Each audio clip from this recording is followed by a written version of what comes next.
My name is Brendan Witness. I'm the coordinator for the Globalization Academy, and we are fortunate to have 4 representatives. Ms. Flora Leah Venegas Corrales, representing Costa Rica.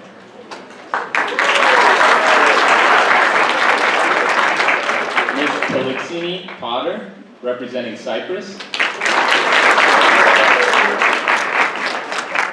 Mr. Martin Chen, representing Taiwan. And Mr. Emmanuel Angelakis from Greece. I appreciate all of you being here. Please be respectful as the Global Connections 9th graders ask questions and our delegates provide thoughtful responses. Thank you all for coming, and thank all of you for coming. I look forward to an interesting evening. Thank you.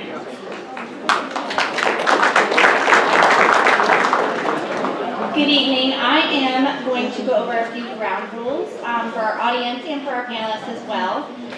All of the questions that you're going to hear tonight have been approved by our panelists, and they were sent ahead of time. They were written by these students right here. The first round of questions, we will go in alphabetical order as they are seated, and then we will kind of swing back around for a second and hopefully possible third round of questions. The questions will be asked in the official language of the country first, if possible, and then followed by the same question in English, and the answer will then be delivered in English. After a panelist has answered a question, the stage is open for anyone to jump in and add a point regarding your country's point of view. We would love to have an open, engaging discussion from everyone once one country has answered. There's no need to wait for a signal to speak. Just wait until someone is done talking and then hop in. Additional comments can be made with the intent to agree or disagree, but please keep in mind the intent to maintain a positive atmosphere. We are excited to have an organic and free dialogue existing between our panelists. Feel free to speak at any time, please. We are going to go ahead and open up the night with our first question for Costa Rica. The Spanish translation will be presented by Gray Wingate and the English by Eli Schmetterman.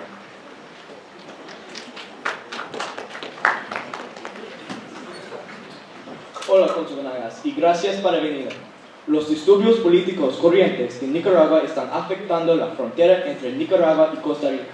En este momento, hay más de 20,000 refugiados nicaragüenses en Costa Rica. ¿Cómo afecta el sistema económico de Costa Rica la llegada rápida de los refugiados? ¿Cómo el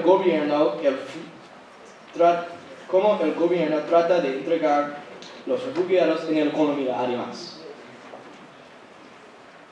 Thank you for coming tonight, Council of Venegas. The current political unrest in Nicaragua is spilling over the Costa Rican border. At this time, there are over 20,000 Nicaraguan refugees in Costa Rica.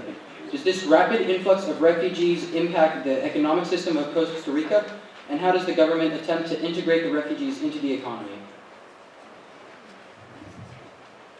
Well, let me say first, this is very unfair because you get to speak in your native language and we don't. So we should have the chance to answer in our own language. I think. So you can take a little Spanish. Let me ask you something. Raise your hand if you are Costa Rican. You? ¿De dónde es? Doesn't know where he's from. Have you ever been to Costa Rica? No. Yes? Okay, so that's good. You know, and this is a very political topic. And people aren't that different around the world. People are just seeking a way to live, a way to put food on the table, a way to put children in school, and just a way to make a good living.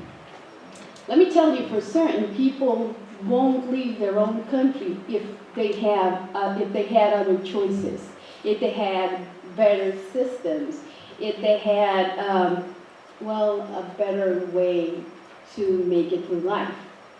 And I know you as U.S. citizens understand this because you see many of us coming here to the country because sometimes we do not find what we're looking for in our own countries.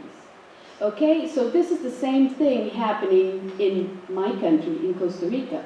But the very difference that we try not to discriminate people, we try to integrate them into our economies. Why?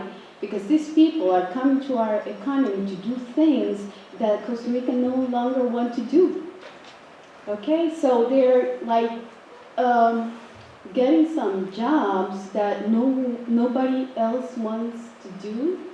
They're getting, they're paying their taxes. They're getting their health insurance with this universal in Costa Rica, and what you just have to do is work because before you get your check, everything is going to be covered for you from out of your check and your employer's account. So I think this is it. It's mainly like a political speech. And just as I was telling the students, you should think we're overflowed with people of Nicaragua. Yes, we have a lot of Nicaraguan people and we notice them because they speak differently from us and they eat differently from us and a lot of other things different. But we also have a lot of Colombian people coming to Costa Rica, Venezuelan people coming to Costa Rica, people from Africa, people from the U.S. And if you ask any of them, how do they feel when they get to Costa Rica, most of them are going to tell you we feel welcome. Why? Because even though if you hear some names, if we call Nicaraguan Nicas, and you will think that it's like saying something bad to them, at the very end of the day, you're just friends and you're just kidding. And this is the way of life we have down there, that we do not like take stuff very, like in a very harsh way. We try to accommodate human beings. We try to think of people just like someone else coming in need. And we try to help them out. And you will be surprised how many Nicaraguan people are choosing not to live in Costa Rica, but to go towards Panama. Why? Because Costa Rica has become a very expensive country. And for some of them, it's better to go to Panama to earn balboas, dollars, US dollars, than Costa Rican colones. So, yes. I think, you want to ask something else about that one? If anyone else would like to add in a perspective from their country, you may, or we can move on. You should look up, I know you like the internet. You should look up like campaigns on migration in Costa Rica. And you should look out for the translation. They used to have like, last year they show like in TV and posted in big banners and stuff.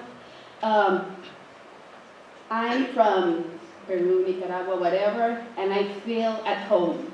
And then they put like the reasons why they feel at home in Costa Rica, and that was pretty good.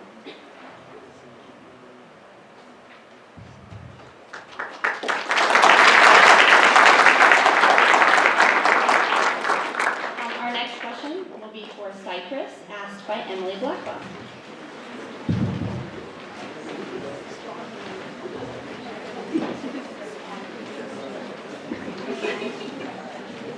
Good evening, Honorary Consul Potter. Good evening. Culturally, the entire island of Cyprus is mostly comprised of two ethnic groups.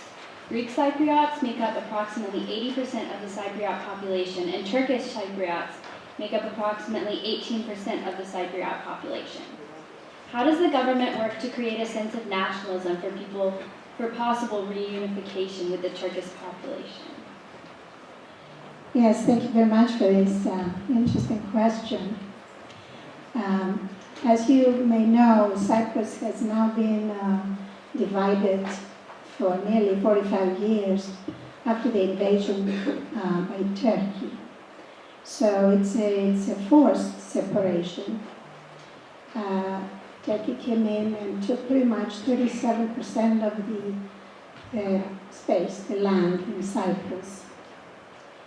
Now, Cyprus is a small island, 200 miles wide, or 40 miles wide, 200 miles long, very small island as far as islands go. So when you think about dividing an island is small, the pieces are really small. So now the island is divided, and how does the government of Cyprus, the Republic of Cyprus, how does it work to have a nation that includes everyone?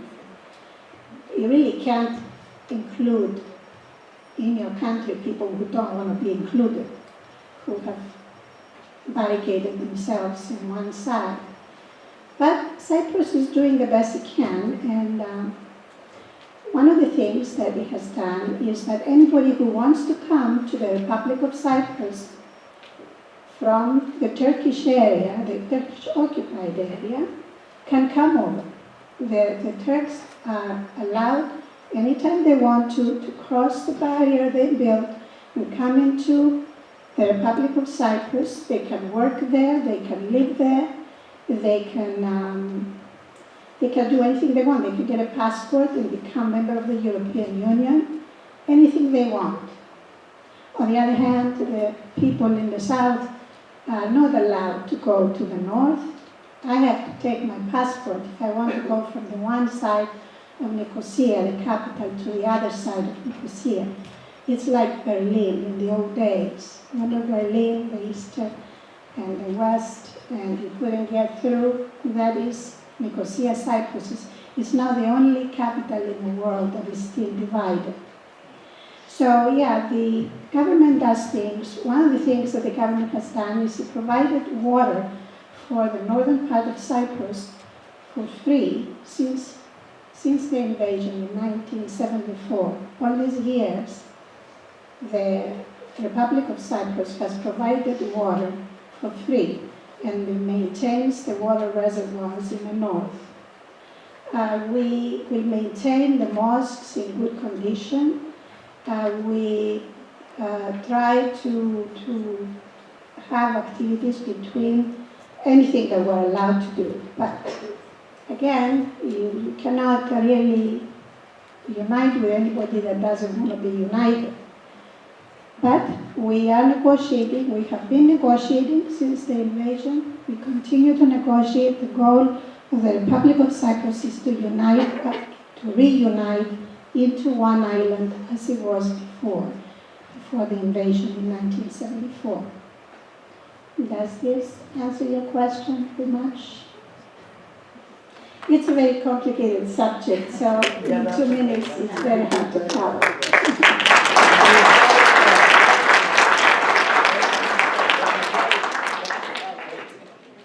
Our next question will be for Greece. The Greek translation presented by Alex Goldshaw, and the English presented by K.R. Mr.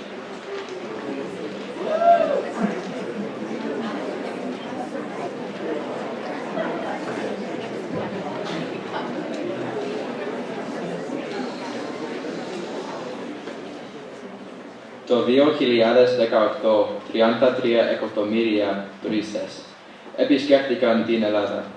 Ο διεθνής τουρισμός αυξήθηκε 10,6% από το 2017. Σαν αποτέλεσμα, τα έσοδα από τον τουρισμό στην Ελλάδα έχουν αυξηθεί κατά 9,7% στους τελευταίους 11 μήνες. Πώς θα προσαρμόσει η Ελλάδα την αύξηση του τουρισμού και τι μέτρα θα λάβουν για να καλωσορίσουν την αύξηση του τουρισμού στην Ελλάδα?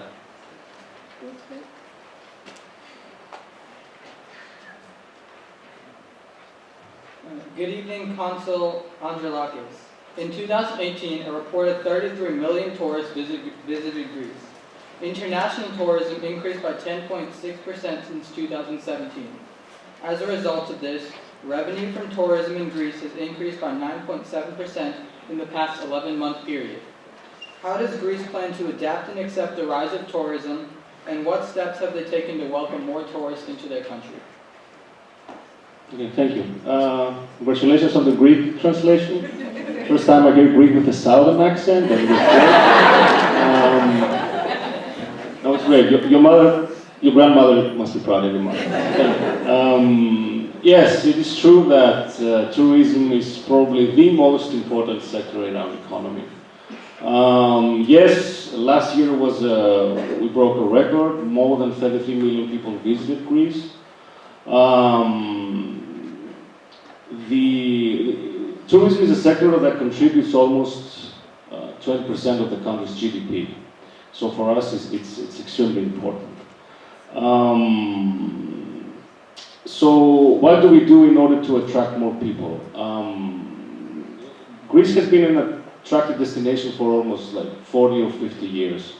So what we're trying to do is to build upon this experience and improve our infrastructure and improve our quality of tourist services. I'm pretty sure that in the next decade, this 33 million will become 40 million people, or 45 million people. I mean, we have the facilities, the infrastructure to host such numbers. Apart from that, we try to develop new forms of tourism. It's not only leisure and going to clubs and beautiful beaches, etc. I mean, there's a lot of things to see in Greece. We can offer you religious tourism, cultural tourism, or wellness tourism. I mean, I know many people from Europe or from the United States going to Greece for wellness reasons, for health reasons, so to improve their health. Because the environment is warm, it's not too hot, and it's perfect for spending there at least a couple of weeks. So this is what we're trying to do: build upon experience and improve our infrastructure and better our tourist quality of our services. This is what we do.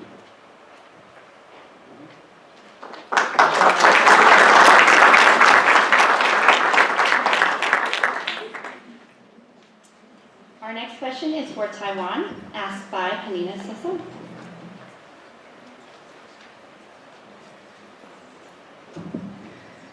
Welcome, Director Chen. Taiwan is highly diversified in terms of religious beliefs, with the practices of Buddhism, Taoism, Mormonism, Catholicism, Islam, Eastern Orthodoxy, Judaism, and Hinduism, as well as native sects such as Yiguandao and others. What are the challenges, but also the benefits, to having so much religious diversity in Taiwan?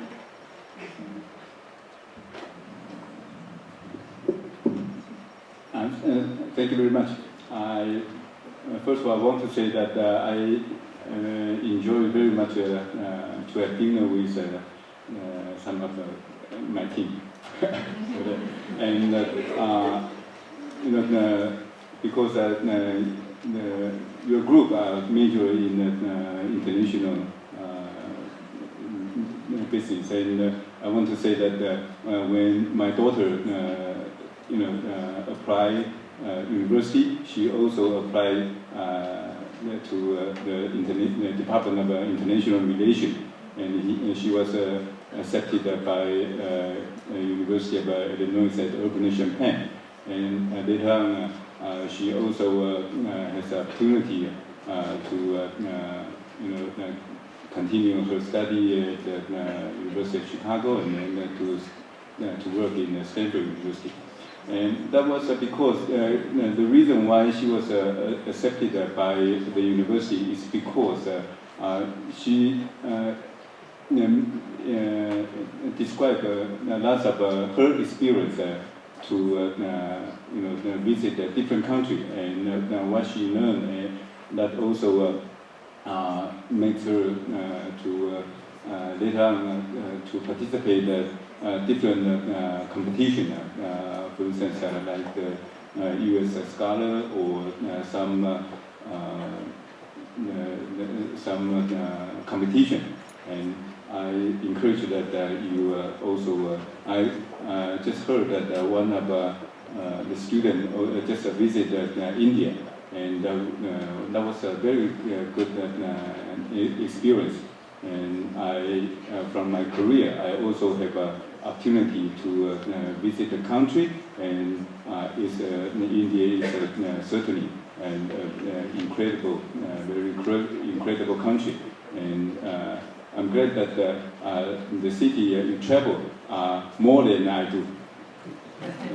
And talking about the religion, that as you said, that Taiwan has many religions, and that is because we are a freedom country, and our traditional belief or our traditional religion in Taiwan do not exclude other religions, so that whatever religion come to Taiwan, we all respect.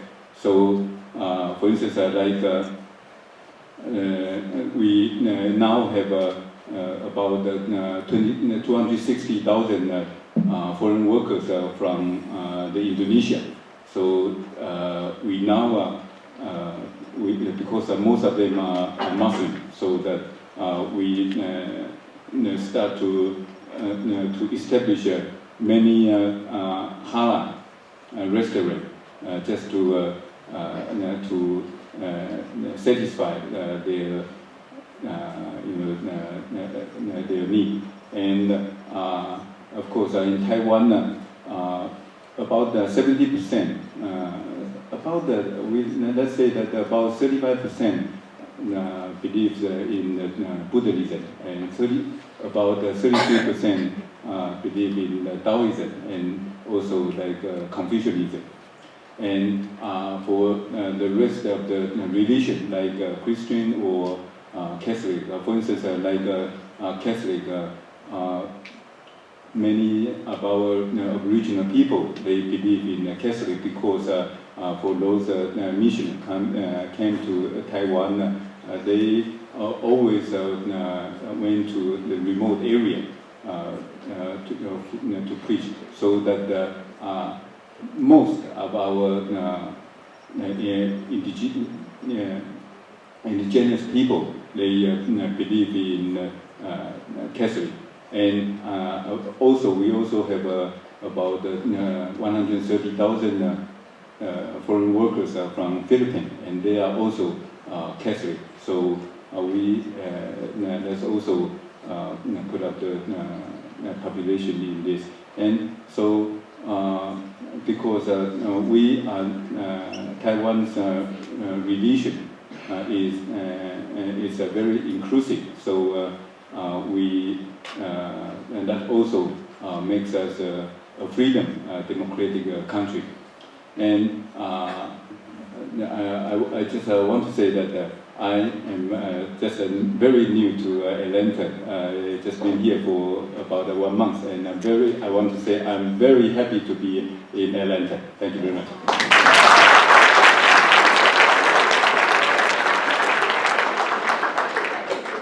Our next question will be for Costa Rica. The Spanish translation provided by Rita Reneja, and the English provided by Andrea Zachman.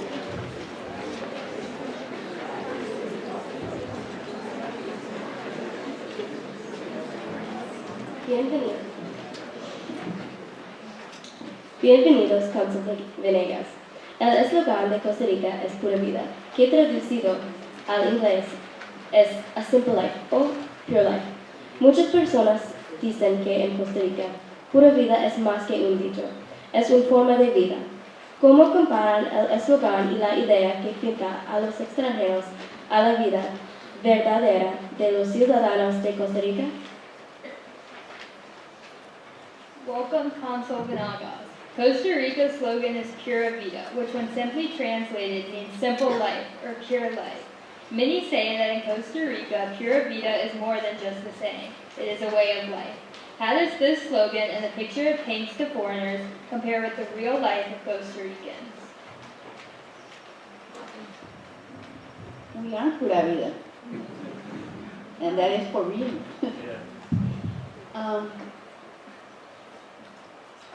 If you want to explain pura vida, you have to experience Costa Rica. Why? Because it is a way to it is a way to perceive your surrounding. It is a way to perceive other people. It is a way to perceive what you're eating. It is everything over there. You can handle this perception because if you go to Costa Rica, when you get off the plane and you go to the streets, you're going to find something very unique and very different from what you find in other places. You're going to find smiley faces, people that seem happy, people that may struggle with stuff like we all do, but we try to keep it simple. One of the most pura vida things I miss from home is when you go, you get off work and you go and hang out with some friends. You could even like sit on a park and just talk, or you sit with a cup of coffee and just have a nice conversation about the most dumb aspect of your life, or the dumbest thing that happened during the day. And that is life. You do not isolate yourself, and that makes people happy and live longer and live healthier. So I believe it's a way of life. Also, the memes are extraordinary in my country, let me tell you. Let me tell you, these people they are so talented at making you laugh with the dumbest things. Like one that is related with our next question, and that have had me thinking today a lot.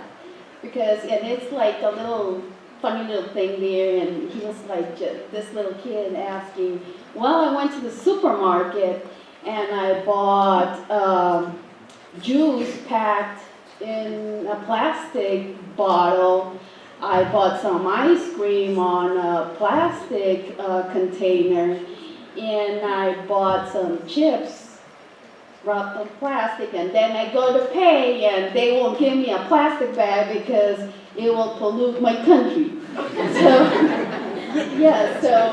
it's that way of seeing things, like between the funny and reality stuff that makes us pura vida. And we take things pretty seriously, but not to the point that we are like all frowny faces and sad, and we try to keep on going and moving and smiling as much as we can, because after all, we want to live, and we want to live long, and we want to live well, and out of hospitals and no medications.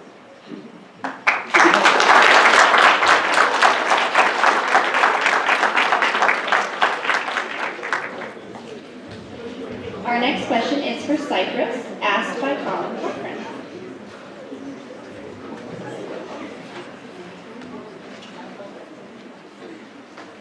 Once again, we are so thankful to have you here on our Consul Father. The country of Cyprus has been a member of the United Nations since 1964 and the EU since 2004. In light of the Turkish occupation of northern Cyprus, how does the Republic of Cyprus work with the UN, the EU, and the rest of the international community to continue negotiations with northern Cyprus and with the country of Turkey? Yes, the United Nations and Cyprus, we've been very good friends for a long time. Yes, since 1960, when Cyprus became independent from Britain. It was a colony. It's a colony of Britain, just like the United States was a colony of Britain. And since then, the United Nations has been very supportive of the people of Cyprus. One of the things is that we have in Cyprus now, and since 1960, a United Nations peace force that is 1,000 1,000 soldiers from various countries in the world are in Cyprus with their blue hats, and they keep the peace, or try to. And so that's one of the things. The peacekeeping force is expensive. The cost of the force is paid by Cyprus and Greece. Turkey is not participating in the peacekeeping force. So that's one of the things. As far as the European Union, of course, Cyprus is in excellent terms with the European Union. We are grateful to be part of the European Union because this way we are fully recognized as a country that has rights, even though we have been invaded and we have a big part of our place is occupied. I don't know if you know that there are 40,000 Turkish troops on Cyprus, making sure that the people in the south don't go to the people in the north. So the European Union provides a legal framework that we can use to negotiate. So what we want to do is we want to reunite the island according to the dictates of the United Nations and the European Union. So we're in excellent terms with both of them.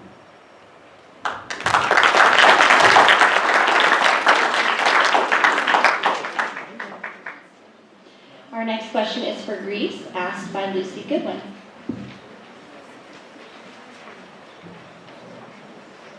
Welcome, Consul Andrew-Akis. The influence of pop culture from the West has a major effect on the everyday lives of people around the globe. Does the government try to implement legislation to help prevent the Greek culture and language, or does this happen naturally? Also, does this help to create a sense of nationalism in Greece?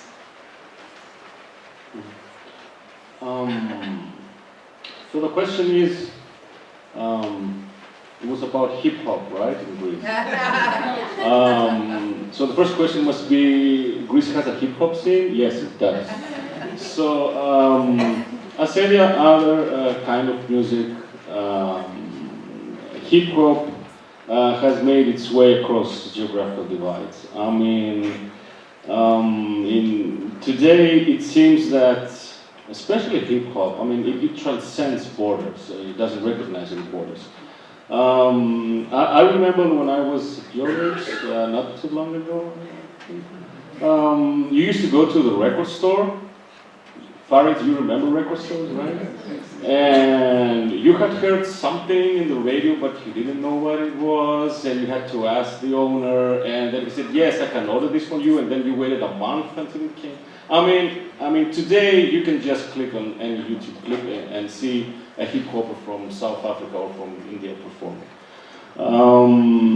So yes, as any other musical movement, hip hop also, I mean, it's kind of obsessed with geography. It knows no boundaries. So as far as my country is concerned, yes, there is a hip hop scene that is now counting 20-25 years in discography. And the beautiful thing about it is that you take these basic musical elements from the United States, the beats, the rhymes, etc., and you transform them by adding local elements. So you get like folk music from Greece blended in with these musical elements from that came originally from the United States.